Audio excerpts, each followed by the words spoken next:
stage. Oof. You don't talk to me like that! Do you have a death battle episode?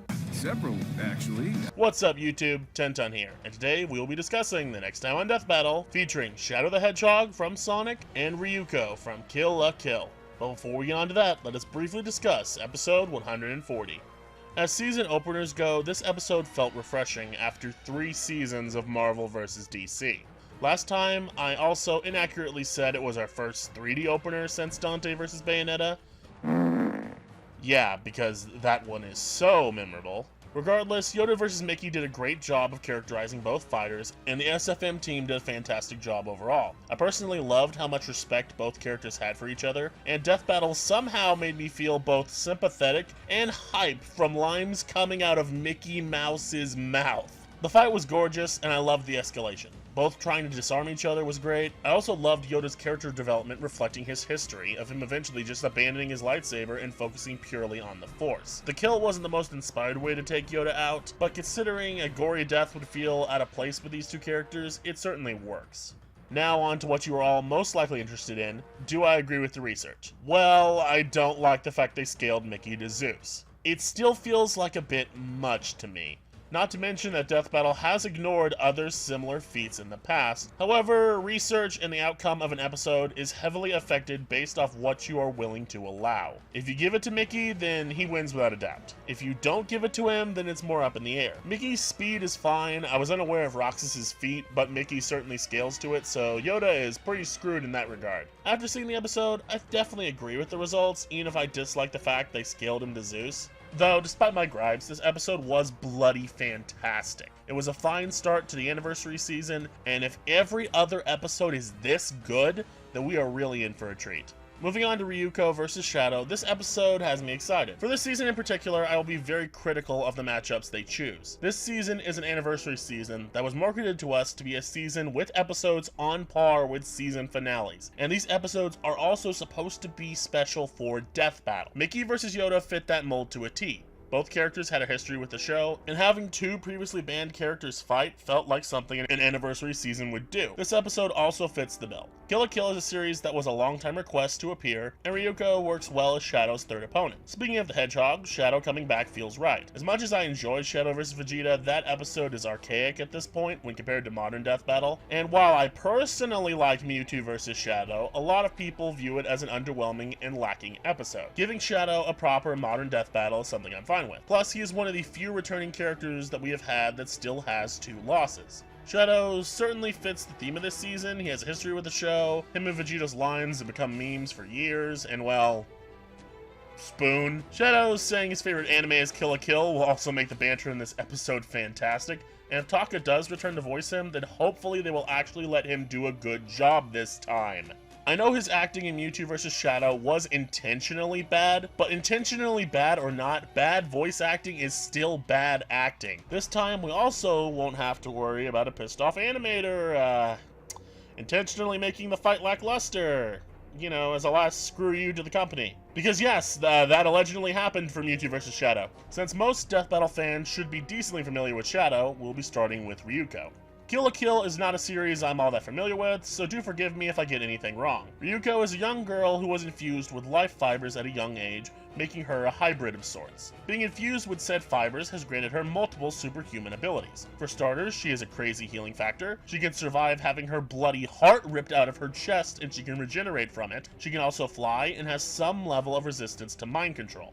She also has worked with and fights with Senketsu, a Kamui, a being made of pure life fibers. Life fibers are very similar to the symbiotes, both being very parasitic in nature. He makes up her outfit in both combat and non-combative situations. He acts as support and can give her advice on the fly. This helps especially because while Ryuko is a natural-born fighter, she isn't the best strategist and mostly relies on her instincts. Senketsu can also shapeshift to sprout claws, spikes, and blades out of her outfit. Her weapon of choice is her Scissor Blade, a weapon designed to destroy life fibers. While Ryuko started off with only one half of the scissors, she has regained the other half and can now use the weapon's full power. It being a glorified giant pair of scissors, naturally cuts foes to shreds. This weapon can also be spun to act as a shield. The Scissor Blade also has a decapitation mode and can be used as a grappling hook. Ryuko's stats are as follows. Physically, she can fight people who can damage beings tougher than steel, though her greatest notable strength feat was when she destroyed the life fibers that surrounded almost the entire Earth. To destroy that many life fibers, she would need to be producing energy on a multi-continent level of power. To further increase her strength, Ryuko also has a Berserk mode, fitting her short-tempered and somewhat impulsive personality. In this state, her power is increased dramatically, but in this state, her blood will be constantly drained from her body, and this can be fatal if she drains too much blood while in this form. Speed-wise, she is capable of triple-digit Mach speeds. She has also moved faster than the human eye can track, and she has been officially documented as massively hypersonic. Her durability, as mentioned before, is very impressive. She has a wicked healing factor, and if her offensive strength is multi-continent,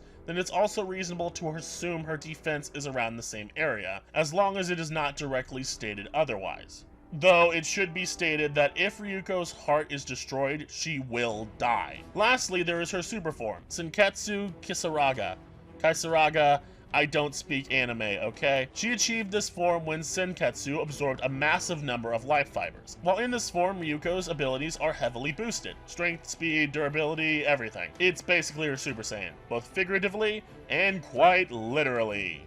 Wow, what a ripoff. This isn't Shadow's first rodeo, so I'll try to keep this brief. He scales to basically all of Sonic's feats. So physically, he can match Sonic's giant stone stalactite feat, aka 46 million tons. He scales to Sonic dodging lightning, aka Mach 287. He also scales to Sonic temporarily outrunning a black hole, which he would need to be moving 200 million miles per hour to do so. He has survived planetary re-entry and has survived powerful attacks from the likes of Methalus and Solaris. Obviously, he isn't as strong as them, but through scaling, from what I've heard, Shadow should be around planet level.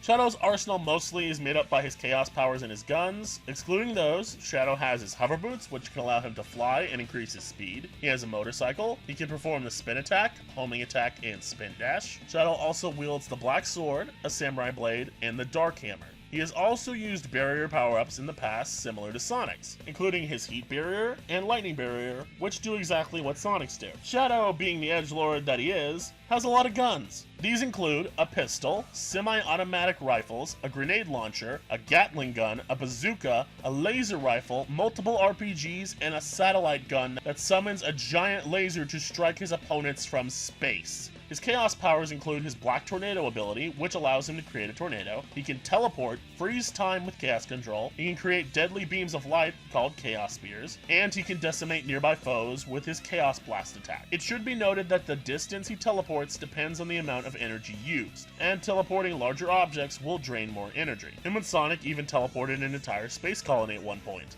Shadow can also heal himself with his Shadow Heal ability, but he needs to concentrate to do so, leaving him wide open to attacks while casting it.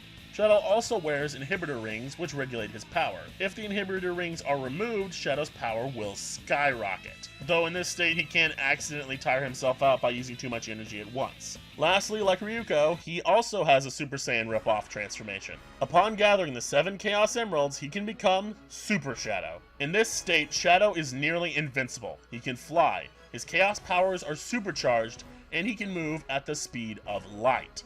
This transformation without extra rings to help maintain it will last about 50 seconds, so Shadow needs to make the most out of this minute. Shadow's guns also have limited ammunition, and using too much chaos energy will drain his body's stamina. Shadow is also a tad bit cocky and arrogant. With all their stats and abilities on the board, let's compare. Shadow and Ryuko are comparable in strength, but Shadow has certainly fought more powerful individuals and a larger variety of threats. His strength, based off the numbers I could find, should be higher as well. In base, they both should be around lightning speeds, but Super Shadow gives Shadow the edge in this category. Both can heal, though Ryuko's healing is certainly better, it's more passive, and doesn't require that much effort, while Shadow has to solely focus on healing to do so. Shadow's arsenal is much wider, and his list of abilities give him more options to get the killing blow. Both have super forms, but Shadow's is invulnerable, while Ryuko's isn't. After crunching the numbers, this fight has a rather obvious winner. For this episode, for the first time, I will be rooting for Shadow the Hedgehog. Not only is he stronger, faster, more experienced, and he has a wider arsenal, but he can teleport, stop time, and his super form is invulnerable. Plus, while it's true that Ryuko can only die if her heart is destroyed, that really isn't the hardest thing to figure out. To be brutally honest, Shadow, and most people with half a brain, would assume the heart to be a good place to start if you're trying to kill your opponent. Ryuko is just quite frankly outclassed. But hey, that's just my opinion. What do you guys think? Do you think this hedgehog will edge out a win? Or do you think Ryuko will win without a shadow of a doubt? Leave your thoughts in the comment section below. I'm excited to see the results of this fight, and if Shadow does win, he better deliver the most hype-inducing sayonara I've ever seen. Hopefully this will be a fantastic conclusion to the trilogy of Shadow the Hedgehog related episodes on Death Battle. Well, that's all from me. This has been Tenton. Peace.